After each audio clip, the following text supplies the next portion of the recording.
আহত শ্রমিকরা আন্দোলন করতেছে তার নেত্রী জরিনার, এবং তার আগে আমরা একজন গার্মেন্টস শ্রমিকের কথা শুনেছি। আজকের যে দাবিগুলো নিয়ে আলোচনা হচ্ছে, এটা কোনোটাই নিয়ে কিন্তু রাস্তায় নামার কথা না।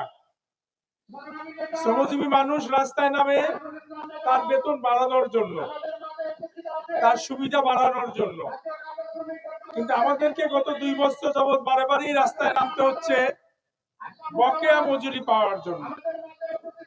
আমাদেরকে রাস্তায় নামতে হচ্ছে শ্রমিকরা, আহত শ্রমিকদের ক্ষতিপূরণ পাওয়ার জন্য। আমাদেরকে রাস্তায় নামতে হচ্ছে হঠাৎ করে চাকরিচ্যুত করা এবং কারখানা বন্ধ প্রতিবাদে। এটা কোনোভাবেই আমরা মেনে নিতে পারি না। বাংলাদেশে একটি নতুন রাজনৈতিক অধ্যায় শুরু হয়েছে, একটি গণতান্ত্রিক ব্যবস্থা, গণতান্ত্রিক সরকার, নির্বাচিত সরকার যাত্রা শুরু করেছে। আমাদের মিত্র বলেছেন যে সংস্কার কমিশনের সুপারিশ আমরা সুনির্দিষ্টভাবে এই সমস্যাগুলো সমাধানের কি কি উপায় আছে আমরা বলেছিলাম। আমরা বলেছি যে প্রত্যেক কারখানার পক্ষ থেকে তাদের শ্রমিকদের 2 মাসের বেতনের একটি আপদকালীন তহবিল গড়ে তুলতে হবে, যেটি সরকারের তত্ত্বাবধানে জমা থাকবে।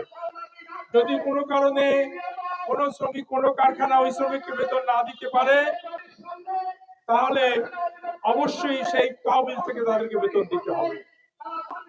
তাজরীন নারা প্লাজা শ্রমিকদের নিয়ে আমরা দীর্ঘদিন যাবত আন্দোলন করতেছি, কথা বলতেছি যে আহত শ্রমিকদের পূর্ণাঙ্গ পুনর্বাসন আমরা চাই,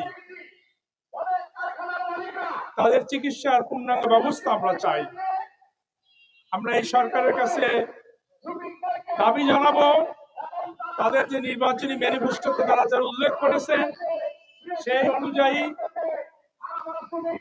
আইএলও কনভেনশন অনুযায়ী ক্ষতিপূরণ দেওয়া এবং বাকিয়া কারখানাগুলো খুলে দেওয়ার যারা অঙ্গীকার করেছেন সেই অঙ্গীকার অতি সত্বর উদ্যোগ তারা গ্রহণ করবে বাস্তবায়নে।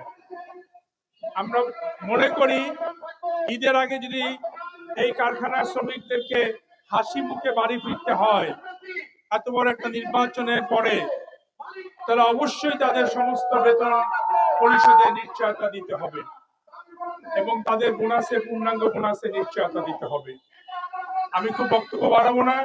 আমাদের এখানে উপস্থিত হয়েছেন, আপনারা জানেন, আমাদের সবার শ্রদ্ধ প্রফেসর এম এম আকাশ ভাই এখানে আছেন, আমাদের নারী শ্রমিক ট্রেড কেন্দ্রের শিক্ষা, আমরা তাদের বক্তব্য শুনবো। আমি বিলসের পক্ষ থেকে, শ্রম সংস্কার কমিশনের পক্ষ থেকে আজকের এই আয়োজনের গার্মেন্টস শ্রমিক ও সোয়েটার ট্রেড কেন্দ্রের আয়োজনে প্রতি সংহতি জানাচ্ছি, সমর্থন জানাচ্ছি এবং আমরা জোরালোভাবে বলতে চাই যে যত দ্রুত সম্ভব সমস্ত বকেয়া মজুরি পরিশোধ করতে হবে এবং এই শ্রমিকরা যাতে নির্বিঘ্নে ঈদের আনন্দ করতে পারে সেজন্য তাদের ছুটি, বোনাস এবং বেতন নিশ্চিত করতে হবে।